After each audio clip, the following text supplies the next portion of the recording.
Jema. So now we come to this fascinating world Sri Aurobindo has opened before us.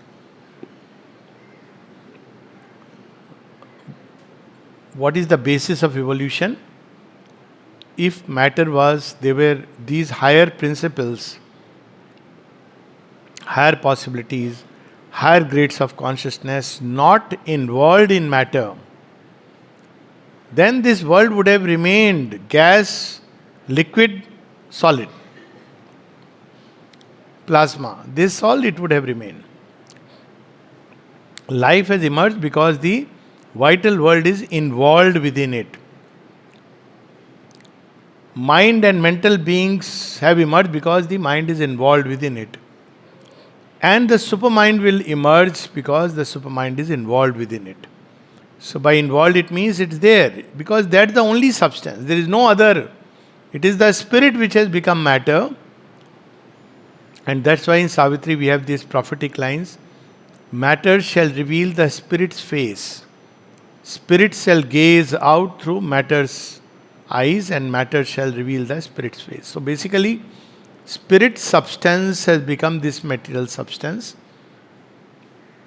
And it is by a process of diminution. We can take an example of the dimmer.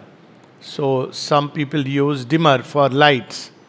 So it's not like now there is light, now it is cut off. Like, we do this. So when you use the dimmer, it becomes lesser and lesser and lesser. Finally, it is cut off. You can go to the extreme. So slowly that spirit substance gradually diminishes itself and becomes matter. So we have two poles, but still, because the original substance is spirit substance, in some way it is present always deep within. And we can use again the same analogy of water or actually any element for that matter. It is the same element, but it takes different forms depending upon vessel, depending upon the other things which are mixed in it. But fundamental element is the same. Whether we use the word light, whether we take so its essence is the same. So spirit essence is there. And therefore it's possible to liberate. Now we can take that example, and which is very much applicable in yoga also. So I am forgetting whose experiment, La Course, they're very weird names. Anyways, so how do they make distilled water? So you pick up any water. The water may be full of dirt. So it cannot give you life, it may give death if you drink it. So what do? You put it in a beaker and you heat it. And you have a beaker which connects to a jar. Now the water vapor comes and then it gets crystallized in another jar where it's pure water. Now the same water, if you drank it like this, could have been a cause of death, and that's why boiling is a simple process. So boiling separates because it has to boil at a certain temperature. So it boils and distilled water is created, which is a life-giving water. So this is for me a very interesting image. So we are like spirit substance, but it has become this Jad Tattva material substance. If you want to liberate the spirit substance and the other worlds which are hidden inside, boil. So what is the fire? Is the fire of aspiration. When mother was asked how will the new world be created, she says, hasn't Sri Aurobindo told you? He has written it in the secret of the Vedas.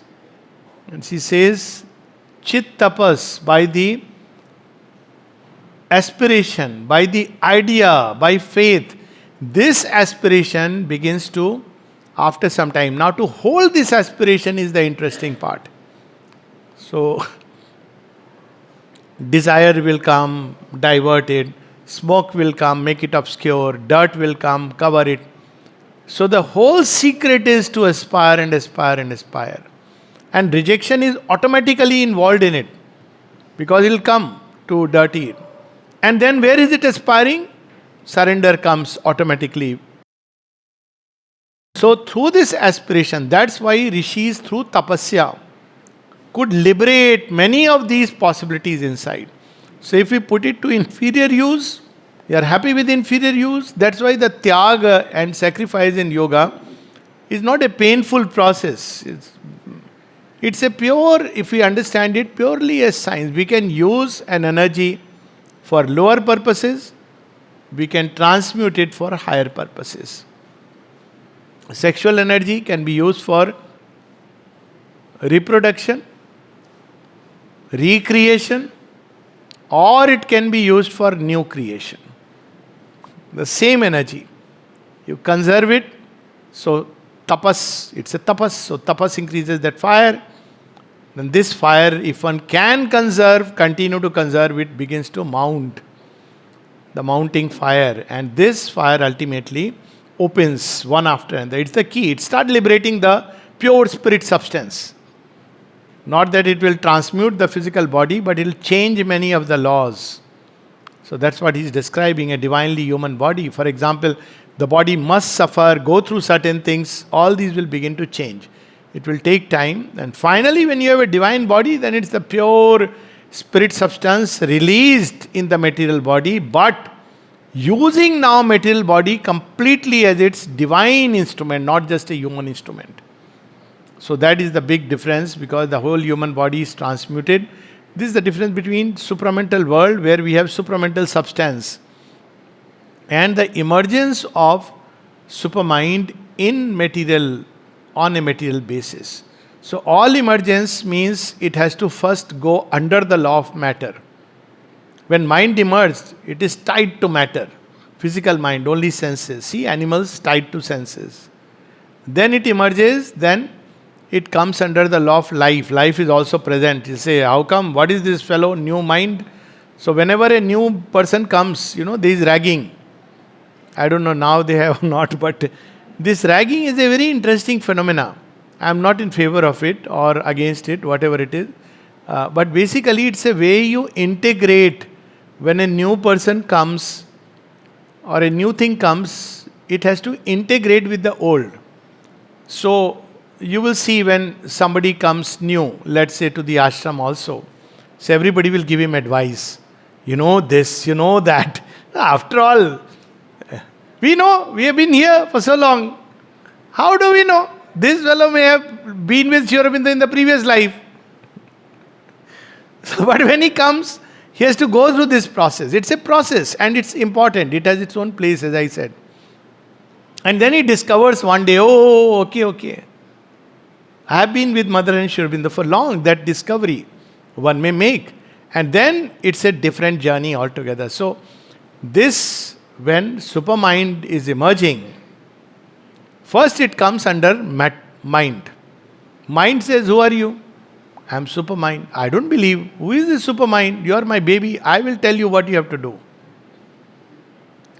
I'll have my doubts. First you confirm your identity to me. I don't know whether you are supermind.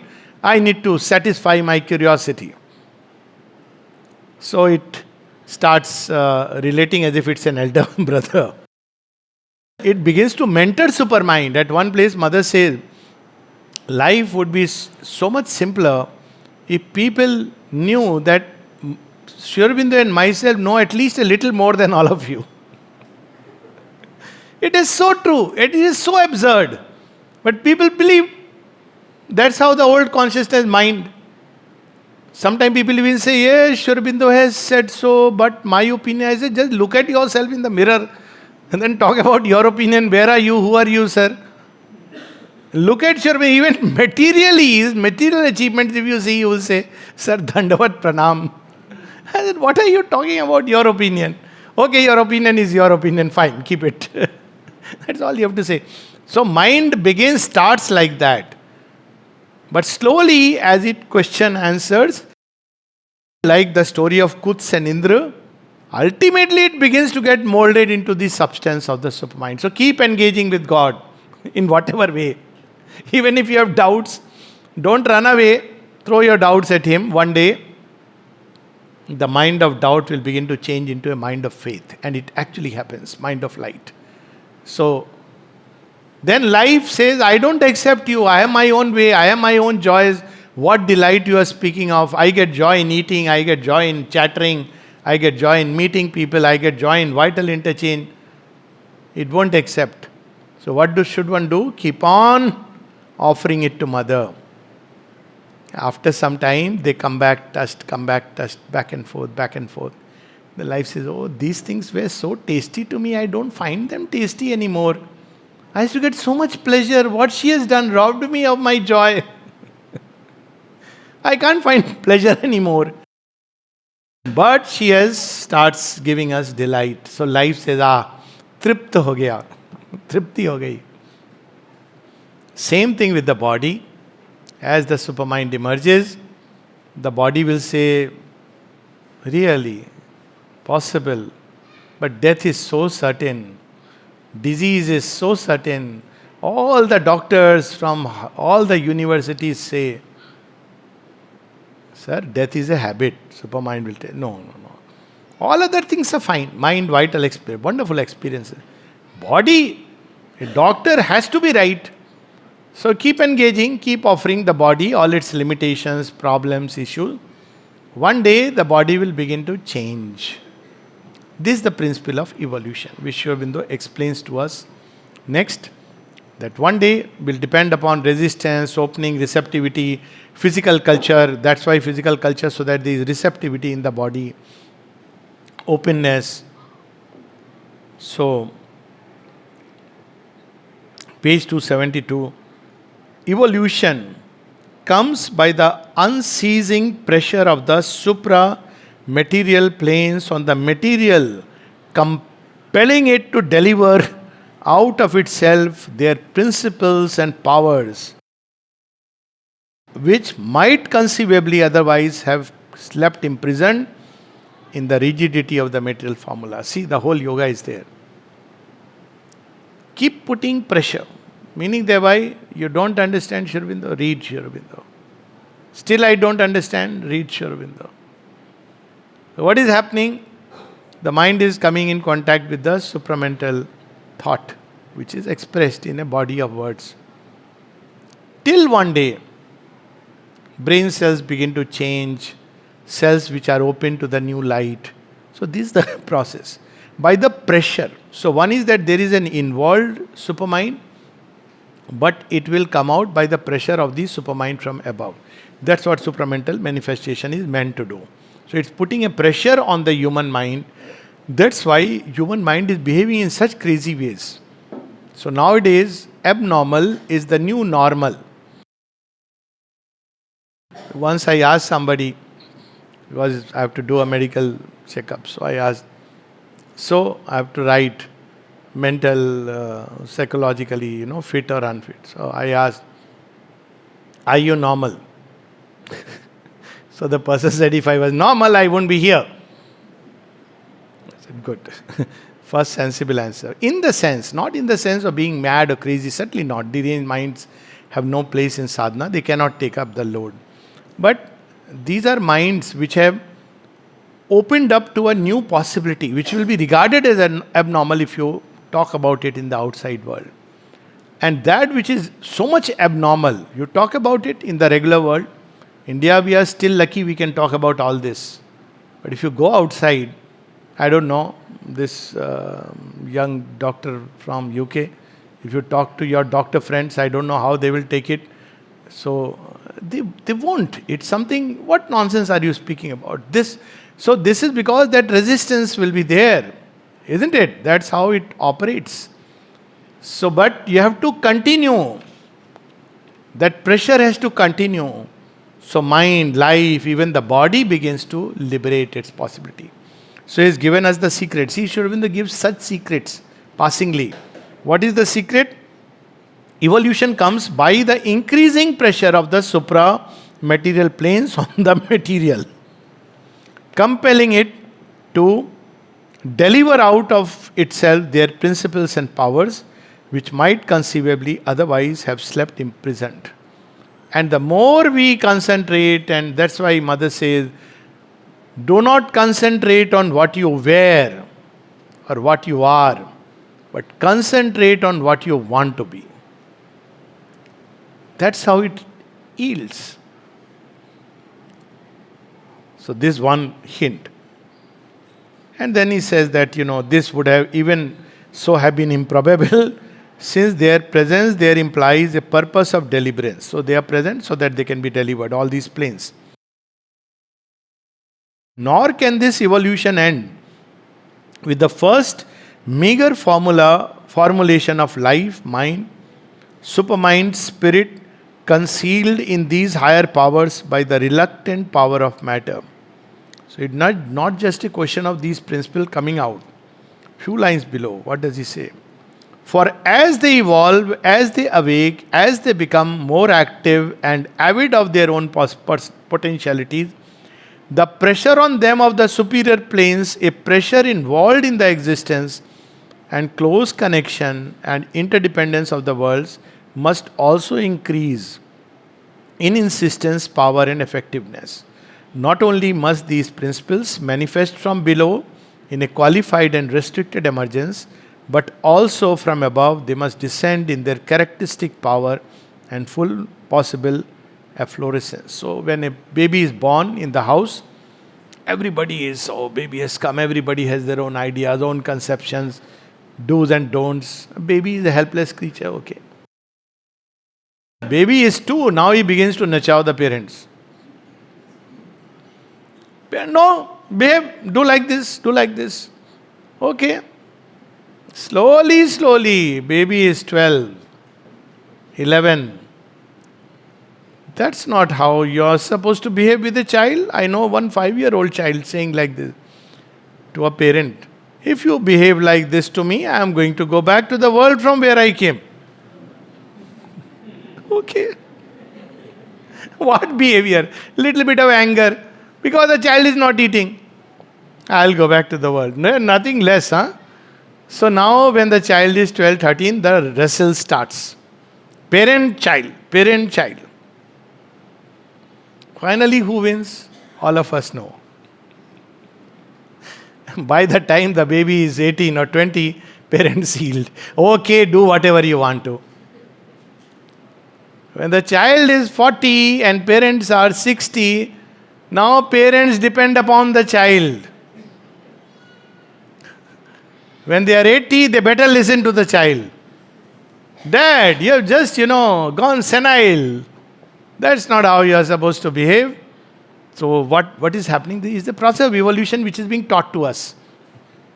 So when supermind comes initially, hardly anything. Sometimes we have a glimpse. Oh, once I had this sudden insight.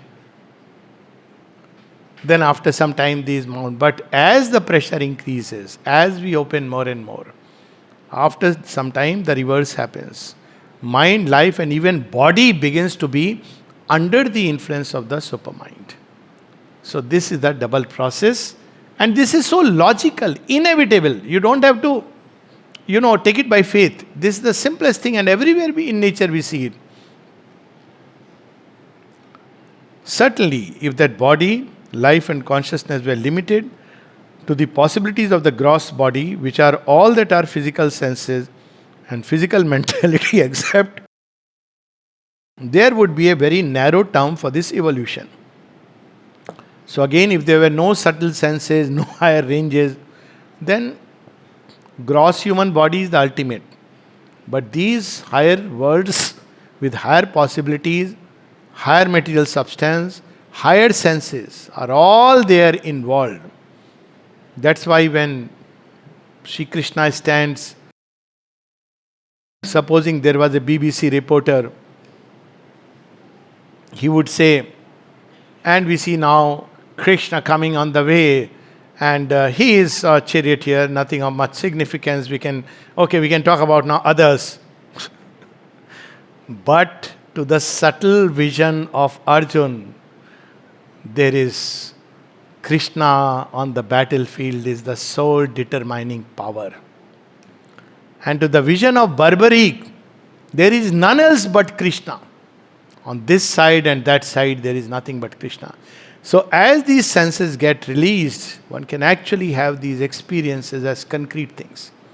If they were not there, gross body is the ultimate. So paradoxically, when the mystics say human body cannot evolve further, they are actually making a fool of themselves, both scientifically and spiritually.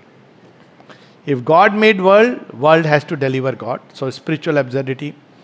If evolution has come to man from dust, it is bound to evolve further, so it's a scientific stupidity. So any which way we consider, it is bound to evolve further. What that evolution will be, all that Sri Aurobindo has revealed to us, because he experienced it within himself. He is not saying like a prophet. He is the one who did it within. Knew what these possibilities are. Record of yoga, if you see, like a scientist, day and night he was noting the possibilities. And then he has given the yoga to us. So, this what we have to remember. And it will go on to what point, not even with supermind, but further. And he goes on to say, page 274, but it is possible to become conscious in our other bodies. So there are several bodies, sheath, koshas. So we have annamay, material body, the gross body. We have pranmay and manomay, the sukshma body. We have vijnanmay, causal body, subtle body and causal body. And we have anandamay, the bliss body. The soul dwells in all of them. Bliss body is its origin, but we'll talk about it in the next chapter. So here it finds itself strange. It seeks that original home. So all these bodies one can become conscious and start living in it.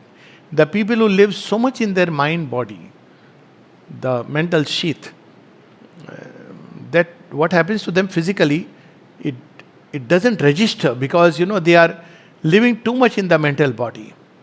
Somebody is to point out this what is happening. Oh, okay. Similarly, one can live in the psychic body. All these are possibilities. They change the whole approach to life. And so he says, other bodies as well. And it is in fact the opening up of the veil between them, and consequently between our physical, psychical and ideal personalities, which is the cause of those psychic and occult phenomena that are now beginning to be increasingly, though yet too little and too clumsily examined, even while they are far too much exploited. So he says that yes, people are exploiting it, they don't understand, spiritism, all kinds of things, but the world is beginning to somewhere open to these possibilities. And we have so many now near-death experiences, rebirth. There are so many real stories and they are fantastic. Not fantastic in terms of cooked up stories which have been actually transplant patients, eye cornea transplant, and the person starts seeing flashes of a murderer because he was murdered. The eye was of somebody who was killed. And why he was being killed, all these impressions he took inside. And even the cornea retained the memory. Because memory is all over the body, it's not just in the brain. It was transplanted, these flashes, because now it is living again and these flashes become. Same with heart transplant. There are documented cases where how these things can get transmitted. So they are subtle impressions, how they remain, rebirth. How do those impressions go? Physical body is gone. So how do these impressions, what are they carried on? They are carried upon in these bodies, which are subtle bodies. And when we come back, ultimately they get integrated with the psychic being. And from there they are released again into real life to have the kind of experience we want. And then he speaks of Hatha yogis and tantrics who explored these bodies, but and how these laws can impose themselves. Last few lines on page 274. There are behind our gross physical being other and subtler grades of substance with a finer law and a greater power, which support the denser body and which can, by our entering into the ranges of consciousness belonging to them, be made to impose that law and power on our dense matter and substitute their pure, higher, intenser conditions of being. In the end, because I want to read something from Mother about it, very interesting.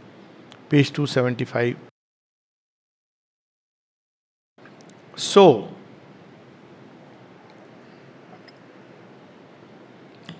it should rationally be for the uninterrupted series of the principles of a being and their close mutual connection is too evident for it to be possible that one of them should be condemned and cut off while the others are capable of a divine liberation. That mind can be liberated, life can be liberated. Why not the body also can be liberated? By the touch of the emerging supramental consciousness. It can liberate the mind, change it into a mind of light, intuitive flashes, all this. It can liberate the heart. From all the bitterness and hate and jealousy, it becomes a heart of pure, sweet, divine love. It can liberate life from its many limitations. So why can't it liberate the body? So he says, because this has been the story so far. Body is modified to accommodate the new principle. That's how we can think, but an animal cannot think. Both have a body. But in human body, mind has modified matter so that now a material brain can think, write a poem, which an animal brain cannot. It has a brain, but it cannot because it's still the vital mind which has operated upon it, which has acted upon it. And we can see the steps and the stages that take place. The ascent of man from the physical to the supramental must open out the possibility of a corresponding ascent in the grades of substance to that ideal or causal body which is proper to our supramental being, and the conquest of the lower principles by supermind and its liberation of them into a divine life and a divine mentality must also render possible a conquest of our physical limitations by the power and principle of supramental substance. It's a few hundred years project, but inevitable. Because once the principle has started emerging, you cannot stop it. The whole problem was till the lid is out.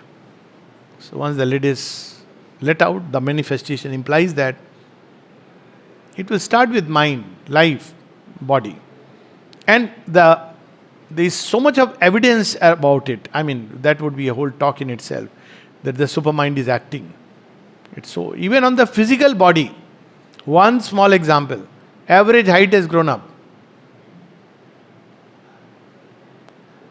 It took such a form that girls, see, one of the reasons they couldn't accommodate women for flying was simply because the cockpit size was suited for a man and not for a woman. So if a woman has to fly, you have to modify the cockpit.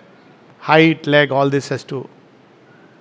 Now, women have reached that height where they can use the cockpit. This is something very concrete. Average height, especially of women, has increased. Average lifespan. People say it's because of medicine. That's one way to look at it.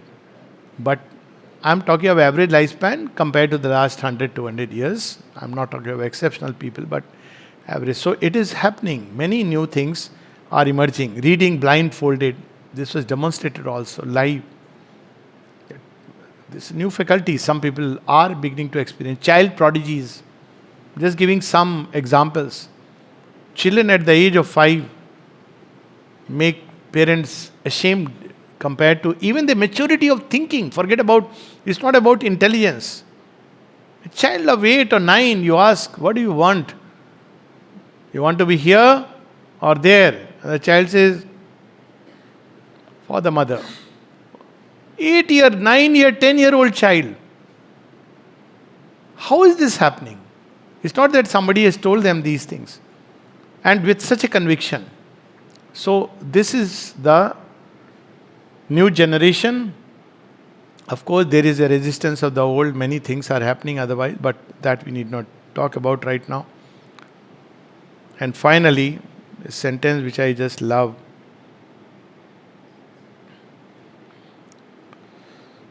And this means the evolution not only of an untrammeled consciousness, a mind and sense not shut up in the walls of the physical ego, or limited in the poor basis of knowledge given by the physical organs of sense, but a life power liberated more and more from its mortal limitations. A physical life fit for a divine inhabitant, and in the sense not of attachment or restriction to our present corporeal frame, but an exceeding of the law of the physical body. So it's not because we are attached to the body, but because it's a destiny, it's the divine will that the temple should be befitting the inhabitant. It's not that, oh my God, I may die, I don't want to die. You can't enter supermind through that door. Fear and supermind don't go together. It's not like I want to live forever, therefore supramental yoga. Somebody once told me, I said, how come you came? I was interested initially just to gather some stories. So he says, because I am afraid of death. I said, means? This is the only yoga which will give me immortal body. So I said, but Mother has said first condition is to be free of fear of death. Now the paradox is, I have narrated this story, but its conclusion is very interesting. This man was very afraid of death, so he wanted a supramental body. Obviously an absurdity. But his fear of death and the supramental body and the mother prayer somehow got so connected that he died in a most strange way. He is fine, sitting, his son comes and feeds him food and prop he dies. Of course, choking. But look at the no death, fear of death. Sudden event like this. So unimaginable. This happened like I am not the immediate witness, but the soon after witness. He is fine, absolutely fine. But this is the way he had to go. So, how these things work and operate. But what is the final thing? This lovely. For from the divine bliss. So this conquest of death, earthly immortality is not because I want to prolong my personality forever. That would be absurd. All this one has to leave behind, way, way, way behind. All that play of ignorance, to be even a claimant to what Sri Aurobindo is wanting to give us. Some people start directly working on the body, divine body. Sir, ego, Mr. is sitting there, desire is there, ambition is there. It has to be a long journey. Psychic emergence is there, the opening to the spiritual planes. But then what happens beyond the supermind?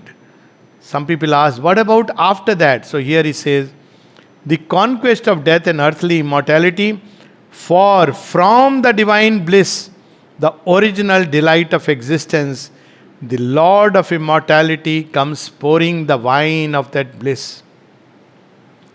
The mystic Soma, into these jars of mentalized living matter, eternal and beautiful, he enters into these sheaths of substance for the integral transformation of the being and nature.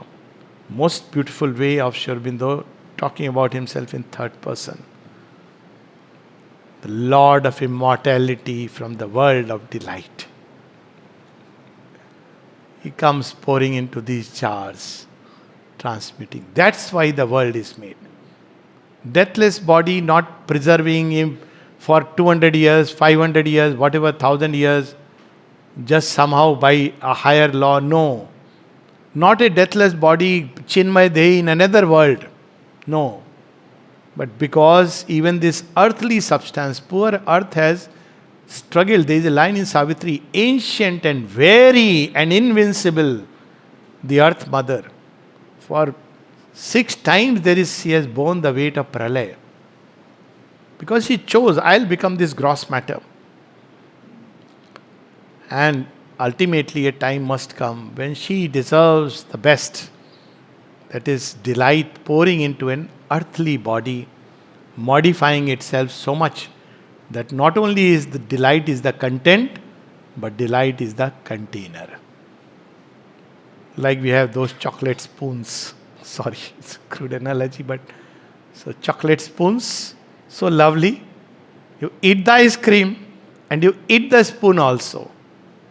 So when the container also becomes Anandamaya, but here, not there, just imagine what it would be. And earth deserves it. And all of us whose part birth is earth and part heaven, we must become the meeting points of this union because we carry something in us of the earth. We are also born of earth. We are also born of the Lord of delight. So I'll just read quickly, just very small, 2-3 minutes, what kind of research they have gone into. And the mother says something very interesting about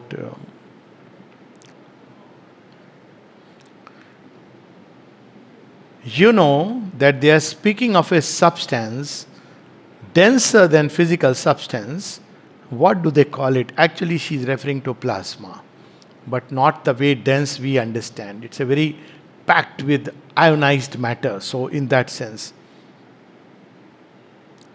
Theo had already spoken about it, but I thought it was his imagination. But I have been told that it has been scientifically discovered and that the amount of that denser matter seems to be increasing. Now also we are searching all these kinds of matter. And this substance does have qualities that matter doesn't have, like for instance elasticity. Well, a few nights ago, I was in a place in which a sort of pale grey substance had been collected which looked like diluted clay, a paste, and elastic, glutinous. It was like diluted cement but very pale, a really lovely pearl grey and sticky. It could be stretched like chewing gum. And then there were a number of people who had gathered there to bathe in that substance. Some were crawling in it with delight. They were smearing themselves all over it with it, and it was sticky. See, that's why probably we like to do as children, mud bath. But this is a different mud bath. It's a mud bath in the supramental new creation, mud of the new creation. Once you were there, you were inevitably plunged in it to some extent. It seemed to be there even in the air. You couldn't avoid it. But there was a lady who took great care of me so it wouldn't be too inconvenient. I remember that I had a sort of luminous dress, white and red. So red always implies material. White is of course mother's color, in which I wrapped myself. But I watched the whole thing and I saw, for instance, our Purani ji had passed away. Our Purani wallowing in it, sliding with delight, dripping with that mud all over. And everybody was in that mud. Only it was a mud of a very pearl grey. And then she speaks about the highly amusing details, and people came there to take bath in that substance. That's the supramental substance which speaks about is spreading over earth. And it is molding matter, this clay, ultimately towards the inevitable divine fulfillment of creation. Jema. We meet tomorrow, 5:15.